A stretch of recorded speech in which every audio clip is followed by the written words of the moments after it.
The Lord be with you. A reading from the Holy Gospel according to Luke. That very day, the first day of the week, 2 of Jesus' disciples were going to a village 7 miles from Jerusalem called Emmaus, and they were conversing about all the things that had occurred. And it happened that while they were conversing and debating, Jesus himself drew near and walked with them, but their eyes were prevented from recognizing him.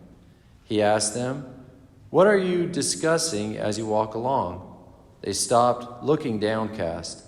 One of them, named Cleopas, said to him in reply, "Are you the only visitor to Jerusalem who does not know of the things that have taken place in these days?" And he replied to them, "What sort of things?" They said to him, "The things that happened to Jesus the Nazarene, who was a prophet mighty in word and deed before God and all the people. How our chief priests and rulers both handed him over to a sentence of death and crucified him. But we were hoping that he would be the one to redeem Israel. And besides all this, it is now the 3rd day since this took place. Some women from our group, however, have astounded us. They were at the tomb early in the morning and did not find his body. They came back and reported what they had indeed seen a vision of angels who announced that he was alive. Then some of those with us went to the tomb and found things just as the women had described, but him they did not see." He said to them, "Oh, how foolish you are! How slow of heart to believe all that the prophets spoke! Was it not necessary that the Christ should suffer these things and enter into his glory?" Then, beginning with Moses and all the prophets, he interpreted to them what referred to him in all the scriptures. As they approached the village to which they were going, he gave the impression that he was going on farther. But they urged him, "Stay with us, for it is nearly evening and the day is almost over." So he went in to stay with them. And it happened that while he was with them at table, he took bread, said the blessing, broke it, and gave it to them. With that their eyes were opened, and they recognized him, but he vanished from their sight.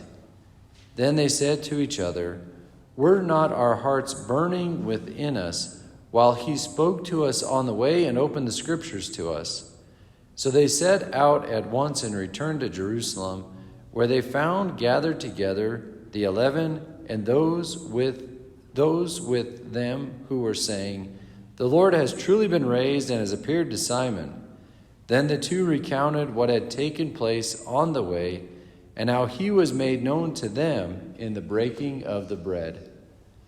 The Gospel of the Lord. Praise to you, Lord.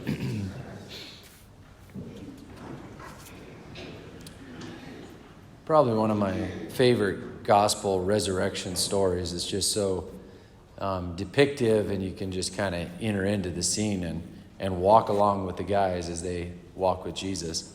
Every year there's always different dynamics that stand out for me, but the one that I guess kind of hits me today is like how we really have this same opportunity to walk with Jesus, and really the Mass is basically this, So here Jesus is walking with them, and then he explains the scriptures to them on the way, and then he's made known to them in the breaking of the bread.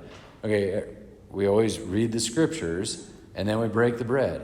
And the reading of the scriptures, in a sense, is to open our hearts and minds for what we're about to receive, to kind of prime the pump for, to till the soil of our minds and our hearts. Then when we receive Jesus objectively in the breaking of the bread in the Eucharist, that takes root, and it comes alive, and then we go and share our story as well with others. So anyway, this is we're not just spectators in these gospel readings, we're participants. And today and at every Mass, we get to walk with Jesus. He gets to read and proclaim the scriptures to us, and then we get to receive him in the breaking of the bread.